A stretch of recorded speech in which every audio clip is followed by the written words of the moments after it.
Perguntas, Paranhos. Quem mais se habilita? João-Yves.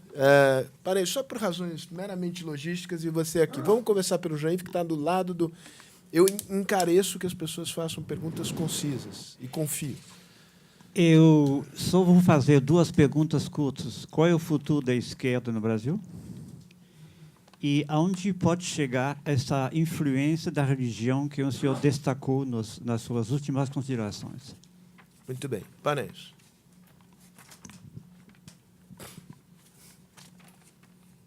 Também faço algumas rápidas. Em primeiro lugar, se vocês tiveram como analisar, sei que não é fácil, mas são analistas. Algumas lideranças foram eliminadas, do Senado principalmente, mas algumas que ficaram, e outras que entraram, tipo Jacques Wagner, por exemplo. Então, vai depender muito do que vocês estão falando a nível de Congresso, de fato, quem assuma a presidência da Câmara e do Senado. Vocês tiveram tempo de analisar, ou pelo menos olhar um pouco, quem tem chance disto, com toda a renovação que possa ter havido. Segunda coisa, naquilo que a Simone falou, e alguns comentaram, mais do que plebiscito, eu acho que, de fato, quem estiver no governo, principalmente o Bolsonaro, poderia e poderá realmente usar uma movimentação popular muito forte, e o Congresso sempre é muito sensível a isso. Por outro lado, quem já trabalhou em governo, você e muitos que estão aqui, tem essa experiência, e é verdade que se fala, os primeiros 6 meses são muito importantes. Muito mais se um Congresso só se troca em fevereiro. Então, também, se vocês puderam analisar o seguinte, aí é na mão inversa. Os que hoje ainda estão com mandato, eu acredito que realmente todo dia se fala, fora Lava Jato, que uma grande parte deles todos tem algum pecado, se é venial ou se é mortal, é uma questão a se verificar. Eu sempre acreditei e acredito que, no apagar das luzes desse governo, alguma medida que interessa a todos os partidos e praticamente quase todos os políticos que lá estão, mais ainda aqueles que não renovaram seus mandatos, vão votar alguma coisa que possa minimizar por todo o confronto que possa haver com a mídia ou com a opinião pública. A sua análise sobre esse aspecto. Se haverá alguma votação que traga, que caixa dois no pecado e talvez coisas maiores até, porque não sobra quase ninguém. Obrigado. Muito bom. Última pergunta aqui dessa rodada. Boa tarde. Eu queria saber o que vocês acham, qual que é a relevância da atuação da presença militar no governo Bolsonaro, dada a forte presença disso no discurso dele, nos ministérios. Muito bom. Votamos a mesa. Eu não vou resistir, vou abusar da minha prerrogativa. Vocês fizeram alguma análise de composição, sobretudo da Câmara, sobre origem profissional? Porque tem toda uma conversa de que o número de PMs, de militares, aumentou enormemente. Os dados que eu vi não corroboram essa ideia de um aumento muito expressivo. Então, queria ouvir-vos a esse respeito.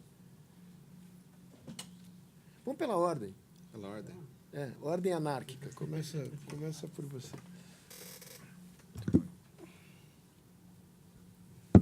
Então, se é para uma ordem anárquica, eu vou começar pelo final.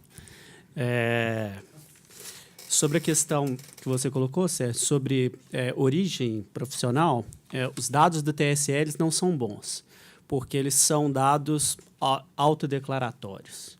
Então, a pessoa coloca, o TSE exige que ele preencha a ocupação e ele pode colocar a formação acadêmica. Ou ele pode colocar a atividade. Ou, se ele é um político, coloca ocupação, ele coloca deputado. Então, os dados não dizem muito, né? A gente fica tentando fazer exercício para tentar captar um dado real. Eu peguei os dados especificamente dos militares e peguei os dados sobre o nome de urna. Então, aqueles deputados que se auto-intitulam coronel fulano, comandante tal, delegado alguma coisa, como uma proxy, eventualmente eles são militares ou ex-militares, cresceu tanto o número de candidatos quanto o número de eleitos. Se não me engano, acho que são 20. É um número pequeno, mas é um número que eu acho que eles eram 6. Então, é um crescimento que é importante. Da mesma forma, há um crescimento de evangélicos, né? Fazendo o mesmo exercício, eu peguei aqueles que se intitulam pastor, missionário, e também há um crescimento tanto de candidatos quanto de eleitos. Aí, de uma forma geral, eu acho que não só militares, mas também religiosos, já era uma bancada muito forte, né? As duas bancadas, né, da Bíblia e da Bala eram já muito representativas. Eu acho que a ciência política tem que pesquisar cada vez mais o peso dessas bancadas, que eu acho que elas já vinham atuando como grandes partidos antes, mas eu acho que essa atuação ela é muito problemática para a qualidade do governo. E aí, respondendo a sua pergunta, eu acho que com certeza vão influenciar a política. Então, acho que não tenha dúvida que teremos uma aprovação maior, propositura e aprovação de projetos muito nessa área de segurança pública, de enrijecimento, de redução de maioridade penal, de uso de armas, até pelo histórico do próprio Bolsonaro, nos projetos que ele propõe. Então, acho que esse crescimento da bancada é relevante, o crescimento dos militares e o crescimento das bancadas em geral, né? Bancada ruralista, por exemplo, que também é uma coisa difícil da gente medir quantos são, mas pegando lá quais são os candidatos eleitos que têm grandes propriedades de terra, a gente vê que tem um crescimento importante. Então, acho que essas bancadas têm muita força e elas têm o potencial de imprimir políticas que são políticas mais conservadoras, e eu tenho muita preocupação com a qualidade não só regulatória. Então, o aumento do peso da bancada ruralista nesse novo governo, eu acho que afeta a qualidade de políticas ambientais, por exemplo, e tenho muito medo do risco fiscal, que quando você negocia com a bancada é diferente de quando você negocia com um partido. Um partido, mesmo fisiológico, ele muitas vezes ele age visando poder e visando cargo e fatia de orçamento. Isso tem o custo, sem dúvida nenhuma, tem um risco de corrupção, sem dúvida nenhuma, mas me preocupa também o custo fiscal. Quando você negocia com a bancada, em geral, a bancada ela não está querendo isso, ela está querendo algo em troca e algo concreto. Então, tanto as bancadas que têm esse cunho mais temático, ideológico, como os religiosos e os militares voltados para a segurança pública, que vão querer políticas públicas que atendam à sua visão de mundo, quanto bancadas como a bancada ruralista, que vai querer, eventualmente, crédito subsidiado, vai querer renegociação de dívida com os bancos públicos. Isso vai colocar uma pressão sobre o governo que, num quadro fiscal que a gente tem, que é muito severo, isso prejudica. A mesma coisa são as bancadas corporativistas de servidores públicos, por exemplo. Como que você vai aprovar uma reforma da Previdência que é absolutamente urgente se você vai negociar com bancadas individuais? Como que você vai... Se uma reforma da Previdência ela impõe danos para a categoria vai se organizar e vai ser muito contra. Então, o peso dos militares, que eu acho que vão acabar ficando totalmente de fora da reforma da Previdência, mas também de várias categorias do serviço público, judiciário, legislativo, as grandes carreiras do executivo, eu acho que elas minam a possibilidade de uma reforma da Previdência, e aí vai na linha do que o Pedro falou. Num cenário de crise fiscal que a gente já vive, isso diminui a questão da lua de mel que o governo possa ter no próximo governo. Então, acho que são questões que são importantes a gente levar em conta em relação à governabilidade, mas também, sobretudo, à situação fiscal e o efeito que ela pode ter sobre o próximo governo. Muito bom. Simone. Bom, também vou começar pela sua pergunta, né, em relação às bancadas. Eu comecei a organizar esses dados... Desculpe. Eu comecei a organizar esses dados e nem tentei pegar pelo TSE. E, claro, o meu primeiro olhar foi em direção aos militares. ele está maior do que isso, né? Porque muitos não usaram como nome de campanha general, capitão, qualquer coisa assim. O mesmo acontece com as bancadas religiosas. Eu não tenho esses dados, não consegui terminar, mas a minha impressão, a julgar pelo que eu tenho até agora, será maior do que já está anunciado. Também vou começar de trás para frente, né? A presença militar no governo.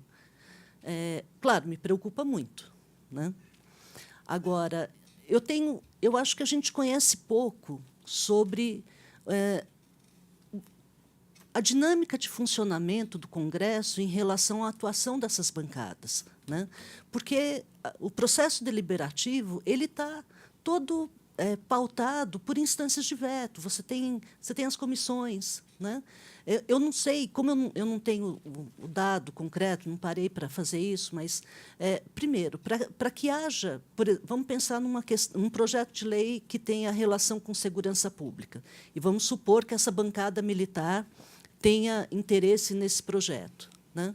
Primeiro, na melhor das hipóteses, um projeto de lei dessa categoria vai ter que passar por 2 comissões, só na Câmara, né? A Comissão de Constituição e Justiça e, sei lá, a Comissão de Segurança Pública. Digamos que envolva gasto, né? Vai ter que passar por uma 3ª comissão. Então, isso vai depender muito do quão articulada é essa bancada, porque não adianta ela se concentrar. Dá até medo de falar certas coisas, você pode estar dando a receita, né?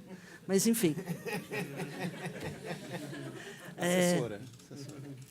Enfim, ou ela não vai se articular numa única comissão, né? Se ela for muito grande, digamos, na melhor das hipóteses, vai ter que passar por 2 comissões. Se ela tiver corpo suficiente, vai ter que estar articulada em 2 comissões, pelo menos, na Câmara e na CCJ e na de Segurança, fora a articulação no plenário e fora a articulação que também terá que acontecer no Senado, né?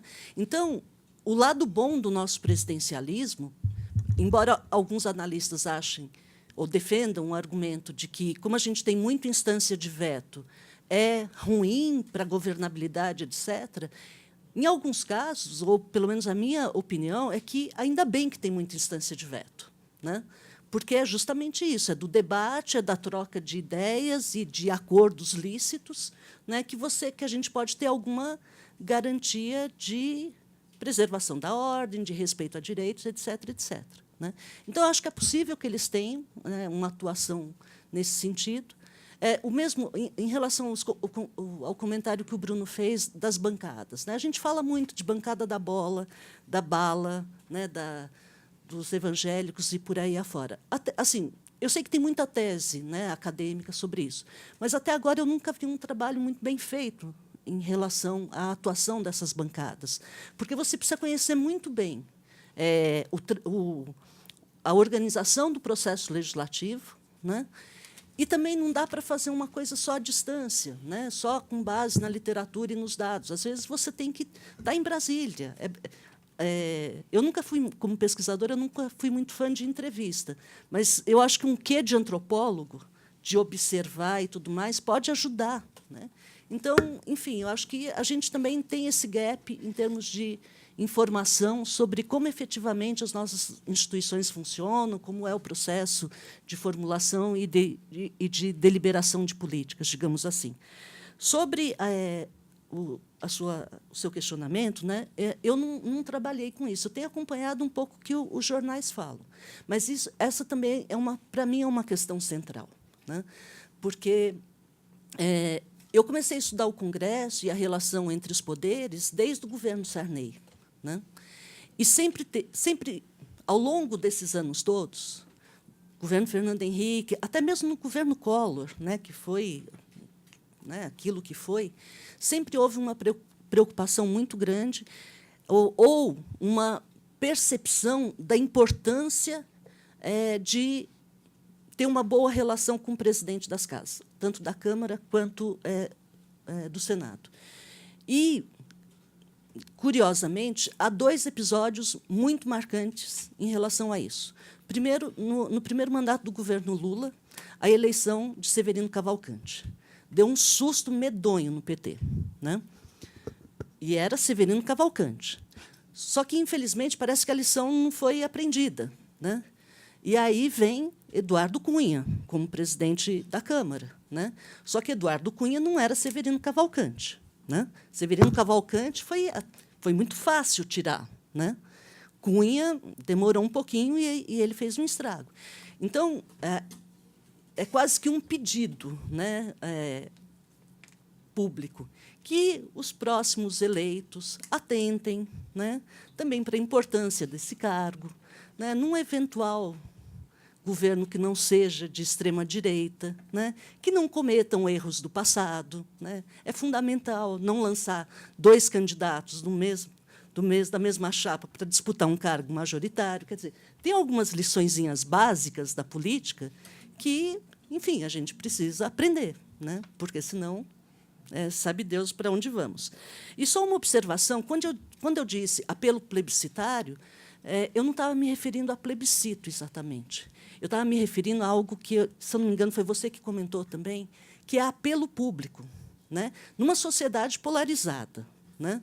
Um presidente que acredite que ele não precisa compor com os partidos e que ele teve mais de 50 milhões de votos, ele vai para o público, ele vai fazer plebiscitário nesse sentido de fazer apelo público e anunciar, olha, está vendo a velha política? A velha política é assim, a velha política não está me deixando governar.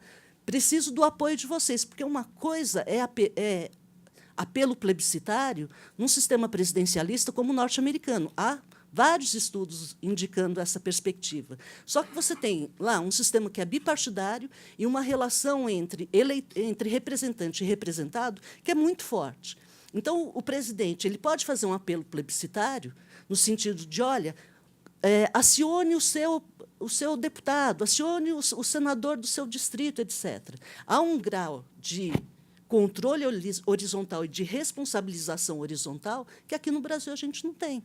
Então, na minha fala, quando eu falei de apelo plebiscitário, é um pouco o temor, sabe, de que, ao renegar a chamada velha política, né, que ela tem os seus defeitos, mas tem a sua nobreza também, a gente tenha que lidar com essa situação de apelos ao público. E apelo ao público numa circunstância ou numa conjuntura horrorosa como a gente está vivendo. Né? Totalmente. Deixa eu... Não vou resistir.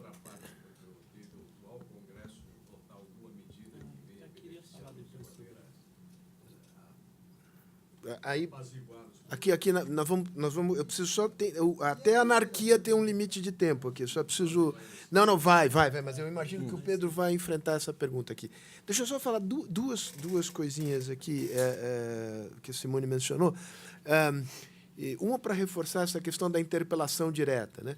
Que é o fenômeno das mídias sociais. Quer dizer, a interpelação direta, quando você tem esta máquina montada, tem um outro impacto. Acho que é importante também, a gente tem usado a palavra militar de uma maneira pouco rigorosa, porque, digamos, uma coisa é a agenda da chamada bancada da bala, que é composta basicamente por ex-policiais militares, ex-policiais civis e um ou outro. Isso está dirigido basicamente à questão de maioridade penal, questão do desarmamento. A agenda das Forças Armadas não é esta. Né? Então, quando a gente fala do papel dos militares num eventual governo Bolsonaro, eu não vou poder desenvolver isso aqui. Mas não dá para a gente juntar tudo no mesmo balaio e tratar como se fosse a mesma criatura, quando a gente está usando a palavra militar. Estou falando de duas coisas, dois atores muito diferentes, e, evidentemente, que as Forças Armadas, muito provavelmente, serão o pilar mais sólido. Alguém poderá dizer, numa visão mais benigna, de âncora de estabilidade num governo em que o voluntarismo tende a prevalecer. Mas, dito isto, a palavra é tua. Começando, então, por essa questão dos militares, né? Eu acho que eles evoluíram, os que estão ao redor da campanha do Bolsonaro, eles vieram mudando de papel dentro da campanha, né? Acho que, no início, o papel dos militares, especificamente dos generais que estão ali em volta e reformados e tal, era um papel logístico. né, de ajudar na organização da campanha. Né? Agora, em vários assuntos, o Bolsonaro era um papel em branco. Né? Então, em determinado momento, alguns desses militares começaram a ter uma ascendência maior sobre a campanha e sobre, digamos, a ideologia da campanha. Então, eles se tornaram ideólogos da campanha, alguns deles. Né? Então, acho que houve uma mudança aí ao longo, conforme o crescimento da campanha foi acontecendo. Né? Alguns militares ascenderam ali no entorno mais próximo do Bolsonaro e eu imagino que hoje alguns deles estejam tendo um papel importante na elaboração de políticas em determinadas áreas. Né? Talvez não na economia, mas na educação, por exemplo, em determinadas áreas você tem alguns militares que estão tendo uma participação importante e eles não tinham antes. Né? Então, eles entraram ali, mesmo porque o Bolsonaro não era, hoje ele é um pouco mais, mas ele não era tão bem aceito assim dentro das próprias Forças Armadas. Né? Ele não era bem aceito entre a alta hierarquia das Forças Armadas. Depois passou a ser mais bem aceito. Né? Vale lembrar que ele teve muitos problemas quando ele era militar da ativa. Né? Não é propriamente um exemplo de disciplina militar. Não é. Não, disciplina não. Então, acho que é sobre os militares. Em relação ao funcionamento da Câmara, né, e do Senado, eu desconfio profundamente dessa capacidade das frentes suprapartidárias de se tornarem bases de sustentação do governo. Né? Por quê? Porque as frentes, bancada da bala, da bola, da Bíblia e tal, essas frentes elas atuam em cima de pontos muito específicos. Né? Então, por exemplo, se você vai votar o Código Florestal, é óbvio que a bancada ruralista vai atuar em peso em relação ao Código Florestal. Se você vai ter uma agenda sobre o Estatuto do Desarmamento, a bancada da bala vai atuar em bloco, né, em relação a isso. Agora, como a bancada da bala vai se posicionar em relação à reforma da Previdência? Né, você tem ali na bancada da bala, você tem, por exemplo, vários empresários do meio rural tal, que defendem linha dura nas políticas públicas. Né? Esses empresários, muitos deles serão a favor da reforma da Previdência. Agora, as corporações policiais serão contra a reforma da Previdência. E eles todos fazem parte da mesma frente suprapartidária. O que eu quero dizer com isso? Eu acho que essas frentes elas funcionam muito bem em pontos específicos, que dizem respeito aos seus interesses bem específicos. Né? A gente viu isso no Código Florestal, vimos isso no Estatuto de Desarmamento, vimos a atuação da bancada ruralista nas questões indígenas, por exemplo.